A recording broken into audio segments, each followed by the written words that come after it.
Assalamualaikum warahmatullahi wabarakatuh.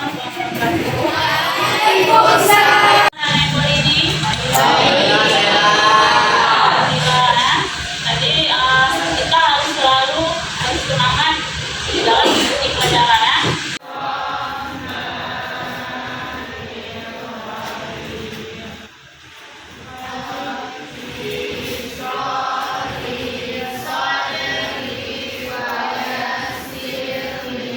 Ada yang nggak ada linknya?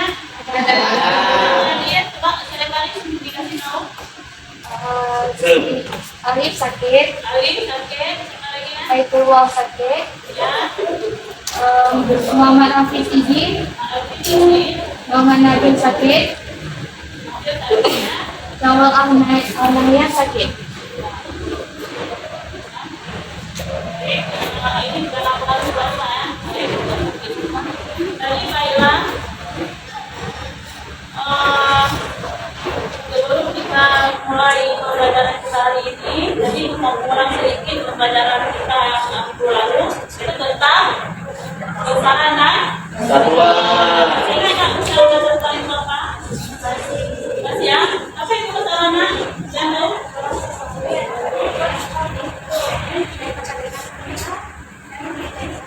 Bagus. Nah, ada menambahkan? Oke, ini. Nah, jadi satuan itu besaran itulah besaran yang sesuatu yang bisa diukur. Nah, seperti itu nah. Berapa satuan itu sendiri apa? Ukuran dari suatu besaran. Ukuran dari suatu besaran baku. Nah, ini besaran itu bisa diukur dari satu satuan. Masih ingat ukuran kelompok ada berapa jenis? Ada? Nah, ukuran kelompok itu sendiri ada berapa jenis? Kita baca. Ada? Tujuh. Nah, yaitu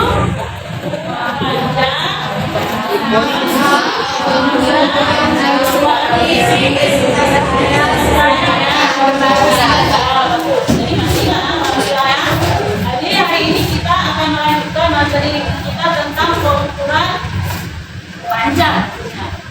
Nah, jadi pengukuran itu nanti kita mengukur pengukuran kita akan mengukur pengukuran panjang dengan menggunakan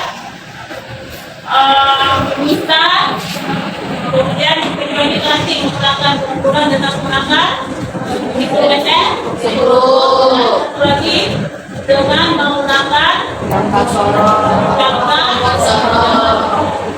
Nah, itu. Jadi kalau kita bicara tentang pengukuran, itu mau tahu dulu pengukuran. Ada yang tahu pengukuran itu apa? Apa itu pengukuran? Mengukur pengukuran. Ada yang tahu? Hah? Mengukur itu membandingkan suatu besaran dengan besaran lainnya. Tapi kalau kita membahas masalah mengukur ini sangat penting. Nah ya, jadi kenapa? Karena dalam kehidupan sehari-hari kita ini semua berkaitan dengan pengukuran. Pengukuran itu adalah dasar pengetahuan dan keterampilan dalam bidang ilmiah. Jadi semua bidang itu menggunakan pengukuran, terutama bidang IPA. Jadi kalau kita terjadi kesalahan dalam pengukuran, terjadi kesalahan membaca alat ukur, tidak bisa menggunakan alat ukurnya, maka itu sangat fatal sekali. Contohnya apa yang membuat itu sangat fatal? Contohnya saja, apa? Hah? Pernah jahit baju? Pernah. Sering. Tidak pesta jahit lagi baju ya. Jadi kadang baju kita enak sekali kita pakai ini. Di barang kita pas, polanya sesuai. Kenapa? Karena polanya tepat. Nah kemudian kita nggak risih pakai baju lagi risih kita pakainya. Kenapa tadi seperti itu? Karena itu terjadi kesalahan kita nanti penjahit itu dalam mengukur. Jadi kita kadang menjahit mahal-mahal pokoknya tidak pakai. Hah? Seperti itu. Hah? Pernah nggak kalian mengukur? Pernah? Pernah sering ya? Sering apa contohnya? Tinggi. Betul. Yang mengukur tinggi. Mengukur tinggi. Dengan menggunakan apa? Mengukur tinggi. Meteran. Hah? Mengukur tinggi dengan meteran. Apa lagi yang proses mengukur sehari-hari? Baju diukur. Sering ukur baju ya? Sering menjahit? Hah? Enggak. Sama ya? Jadi nak mengukur itu sangat penting. Nanti kita pelajari. Nah, itu harus tahu penggunaannya karena memang itu sangat penting. Apalagi nanti dengan laki-laki bekerja di berbengkelan, ya. Teknik nanti masuk kuliahnya itu kita itu perlu sekali mengetahui alat ukur dan membacanya dengan benar. Ya. Jadi, coba kalian perhatikan. Ini ada gambar.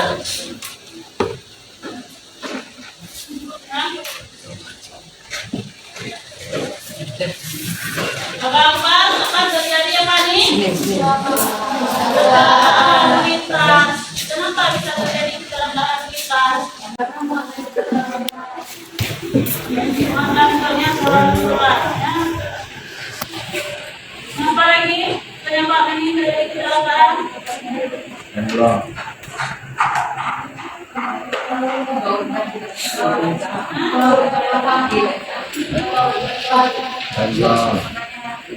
Bautnya tidak pas pada ini. Ya, ini lompat dari berita ya.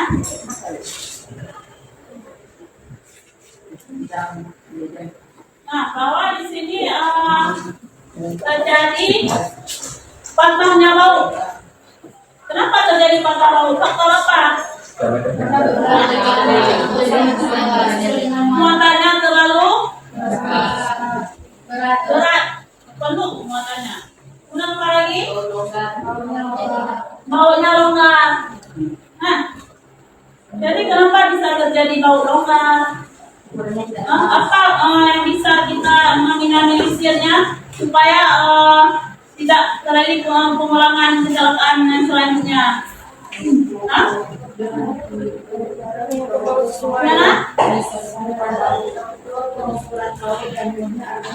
Baku, jadi ukurlah baut gambarnya itu sesuai. Nah, dengan apa kita ukur baut? Alat apa yang bisa kita gunakan untuk mengukur baut? Nah, kalian tahu? Yang besar suaranya? Jangan sorong, bagus. Nah, jadi baut itu bisa diukur sehingga nanti waktu mengukurnya itu kita baca pembacaannya yang teliti sehingga tepat pada saat kita pemasangan baut dengan molnya. Ya, jelas ya? Jelas.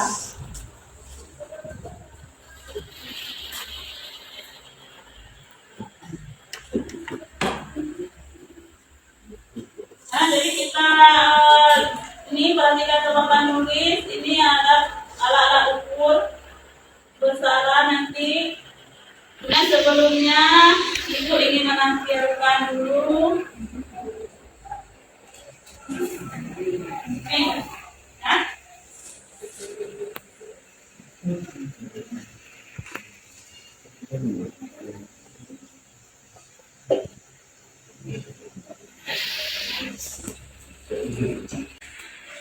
Ada alat-alat ukur Bergaris. baku, ya, dapat garis, ya, kemudian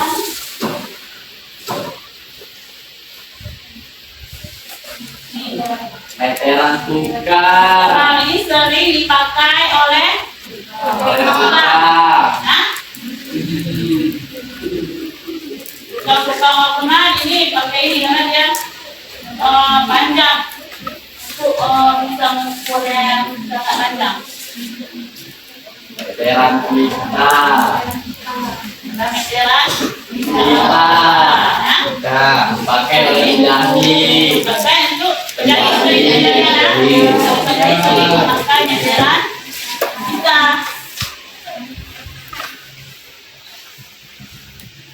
Termometer. Ukur suhu. Suhu tinggi badan. Suhu badan. Suhu badan. Gimana? Itu menimbang.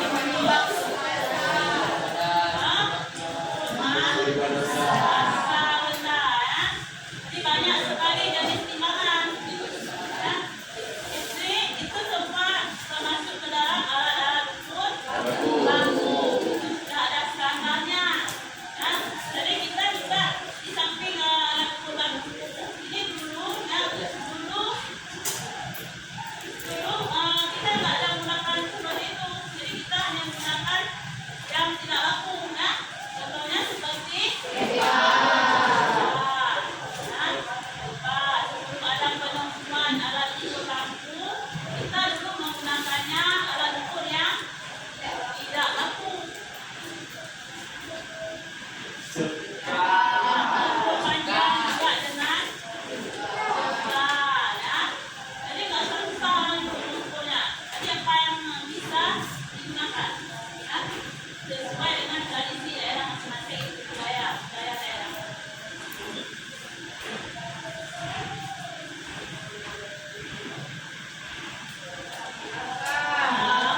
Langkah digunakan untuk mengukur posisi suatu benda ke jaraknya. Itu menggunakan langkah. Yang untuk ukuran jaraknya. Kemudian hasta. Selain langkah tadi menggunakan hasta. Hasta itu diukur dari pintu sampai ke ujung jari. Itu hasta.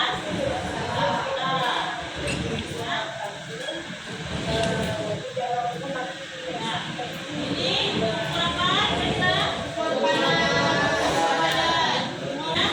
Jadi yang di samping kita ada alat sebelumnya, ada alat tidak teknologi, sudah ada standar internasional namanya. Ya. Jadi itu kalian mengenal alat ukur bahwa di samping ada alat ukur sekarang juga semua orang menggunakan alat ukur tidak laku. Ya. Sekarang kita masuk ke pembahasan kita yaitu tentang pengukuran. Ya. Jadi langsung saja kita masuk ke pengukuran dengan menggunakan alat ukur. Misalnya yaitu misal. Nah, misal ini langsung ya, kalian pegang misal. Waktu belajar matematika, waktu apa lagi? Buat ukur ya, matematika ya, selalu menggunakan jadi sekali dalam penggunaan nista, ya, nista apa ya? Jadi nista ini memberi memakai penelitiannya berapa selama kecilnya 1 milimeter atau 0,1 centimeter. Jadi kita nanti cara melihat nista. Yang pertama, angka-angkanya harus tegak lurus dengan ini pembacaan skalanya tegak lurus. Tapi kalau nggak tegak lurus nanti pembacaannya sudah tidak akurat. Ya. Terus ya nanti cara membacanya ya. Terus kita lanjut dengan jangka sorong. Nah ini yang sudah bilang tadi jangka sorong ini ada lahan tetap, ada lahan sorong atas tetap, ada lahan atas, ada lahan tetap bawah, kemudian ada lahan sorong bawah. Ini nanti kita atur dengan ini nanti ya, atur ukuran tetap, kemudian ada skala minusnya, ada skala utama yang pasti, kemudian yang ini fungsinya untuk apa nih? Kita ukur Undangan. Ini untuk langsung. Nah, jadi kita nanti untuk dalam betul. Nah, jelas ya. Nah, ini dalam pembacaan skala yang kolom. Ini nanti letakkan benda di antara rahang ini untuk mengukurnya 3 hal ini. Nah, ini diameter apa di sini? Untuk diameter apa? Itu diameter apa? Ya, nanti kita baca skala utamanya berapa? Skala minus ya yang repeat dengan skala utama. Contohnya ini. Ya, skala utamanya berapa tadi? Ini skala utama. Skala utama 4, berapa? Sebelum makannya 4, itu ada baris lagi 4,2 cm ya. Kemudian lihat skala yang berlimpit. Nah, ini skala yang berlimpit. Skala manisnya yang berlimpit dan skala utama ini terada di angka 5. Nah, jadi angka 5 ini dikalikan nanti dengan skala ketelitiannya. Jadilah nanti 0,05 dikali itu dengan skala ketelitian, sehingga skala utama ditambah dengan skala minus hasilnya 4,2. Nah, jelas nggak? Nah, jelas kita lanjut dengan instrumen stroke. Jadi ini bagian dari instrumen stroke adalah dasarnya, ada strukturnya, roda yang berseri ini. Jadi nanti kita atur dengan ini ya, diputar-putar, jadi sehingga nanti benda yang kita letakkan di sini betul-betul pas, nah, betul-betul pas sehingga diikuti sehingga kalau contoh pembacaannya seperti ini. Nah, skala utama di sini nak kita baca ya. Skala utama ada berapa? 3,8 nih. Ini 3,5. Nah, ini adalah milimeter. Lihat ini dari 10 sampai berapa? 12 milimeter dikali dengan ketelitian. Itu kita diukur kelompok yang sudah kita atur semua.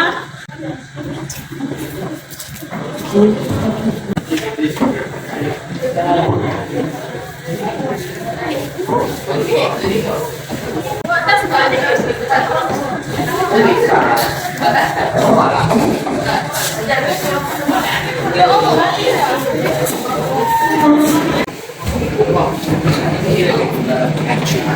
menggunakan kita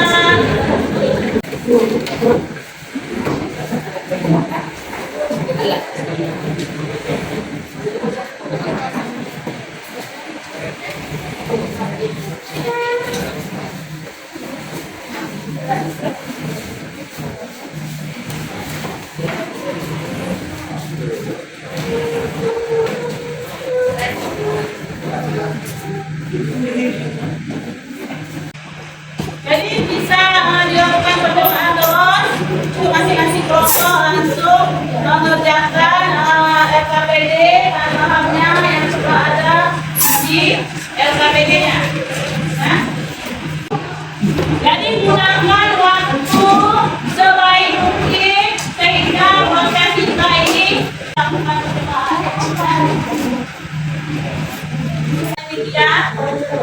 betul-betul harus membutuhkan ketelitian yang tinggi. Yang nggak jelas mesti bisa ditayangkan. Yang paling berlimpitnya kalau lihatnya harus mata kita ini.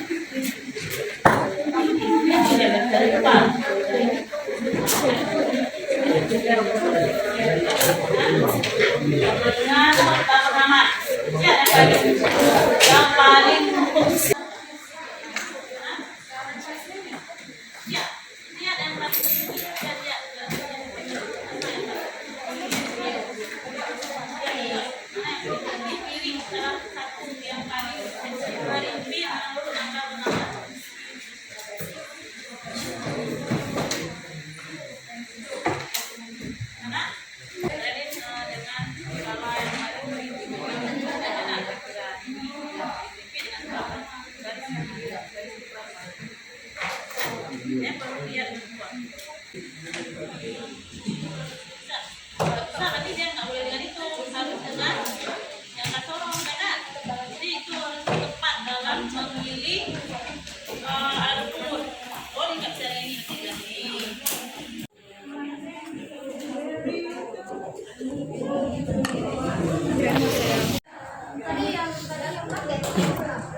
Assalamualaikum warahmatullahi wabarakatuh.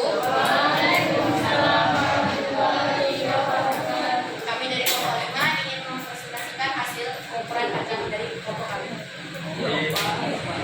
Tujuannya kami sendiri ini ada yang mengetahui percobaan siswa dapat mengidentifikasi alat pajak yang tepat. Dua, melalui percobaan siswa dapat menjelaskan prinsip register pajak. Poin kelereng, cincin daun, jangka sorong, grup dan pista. Langkah-langkah kerjanya kami ucapkan start, tolak bagian, pensil, meja, pista. 3. Baca dan catatan. Masukkan hasilnya ke dalam tabel. Masukkan ukuran. Pensilnya ukuran aspek yang diukur pensil. Pertama pensil. Hasil pengukurannya 16 cm. Buku 25 cm. Meja 28,4 cm. Diameter cincin nilai skala utama 1,8, nilai skala medius 0,30, hasil ukuran 0,48 mm.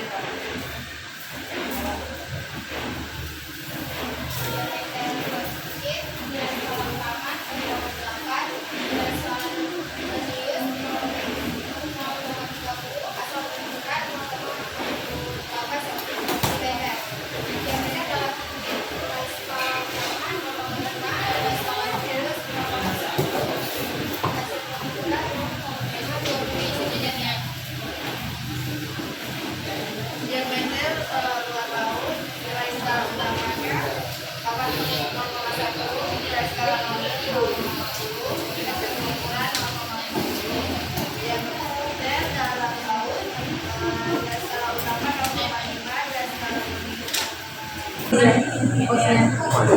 Hasil ukurannya adalah 20,60. Meja Bu.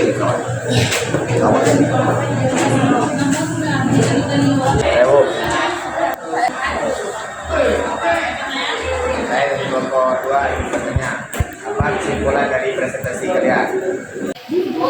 Kami dapat mengetahui hasil pembelajaran dan satuan yang kami gunakan di kehidupan sehari-hari. Apa bagian utama dari kamus? Masalah memiliki bagian utama yang bisa ramah tetap di mana terdapat zona dan beramah desa di mana zona substansius dan sekian dari kami yang berdiri. Alat ukur alat ukur yang paling teliti adalah karena penelitiannya itu ya 0,01 milimeter. Waktu ya menggunakan stopwatch ya itu untuk melakukannya kalian bisa baca di buku rumahnya. Kemudian yang untuk pretestnya, nanti bisa dikerjakan ya.